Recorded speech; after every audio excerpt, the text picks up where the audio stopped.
Hello, we're with Bobby Boswell to interview and ask his perception of evidence-based practice. Bobby has over 35 years of experience as an ATC and most recently retired from Modesto Junior College, so congratulations. Thank you. So we're just going to start today, ask a few questions, and one of the first questions we have is, what is evidence-based practice to you? It's my understanding that, and I believe that it identifies the ability to use objective information to research, to find out, rather than just saying, oh, so-and-so did this and we've done that and it seemed to work. We have some objective information that we can base our understanding that it does work or does in fact do what we're expecting it to do. So it substantiates what we believe by research.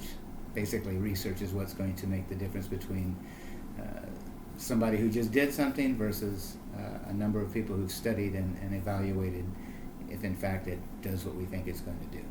Okay, all right, appreciate that. How do you utilize evidence-based practice in your athletic training currently? Well, based on the NATA's drive to understand more and to get more, the continuing educational units that they're asking you to get, it's kind of open my eyes and open the door to a better understanding of just how much better and how much more complete we can be with our knowledge in terms of having it substantiated through research.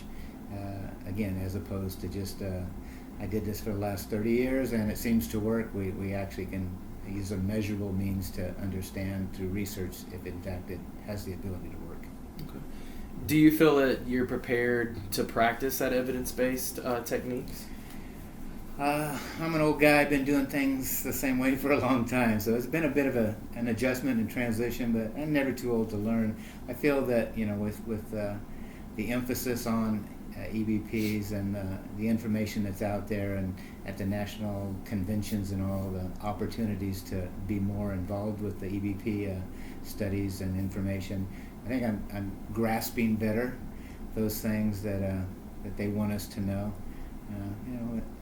I got a lot of stuff in my head that I've had for a number of years before EBPs were even talked about. All right. One of our last questions would be, how much experience do you have with evidence-based practice? To be honest, as a teacher in a sports medicine program, certainly we're keeping up with the trends in terms of how information is passed on to the students. So my experience is somewhat new. I've been an NATA member for 40 years, but certainly it's only been the last 5 or 6 years that I've, leaned more heavily on the research. I kind of miss some of the old school stuff, but I understand that we're trying to move forward and trying to, in terms of significance within the healthcare profession, we're trying to make sure that what we're talking about, what we're doing, how we're practicing is research. It's evidence-based, so I understand that and I acknowledge that. And while I was still teaching, it certainly was an important part of what was passed on to the students, the new students coming into the program. As an educator, how difficult did you find it to get the students to understand evidence-based practice?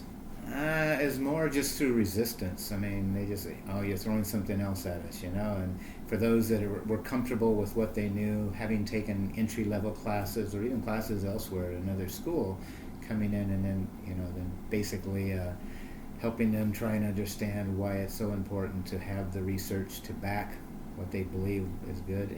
No longer can you just take the word of a guy and say, yeah, this is what I do, it seems to work. So some students were a little reluctant to that. I mean, it's a change, and most people don't like changes once they get comfortable, but it's inevitable. It's something that I know and knew was coming, and they're now understanding better that it's not something that's going to go away, and for the future of the profession, it's a very good idea. It's really going to up our game in terms of how we look at healthcare providers and how, as an athletic trainer, we're viewed as a healthcare provider.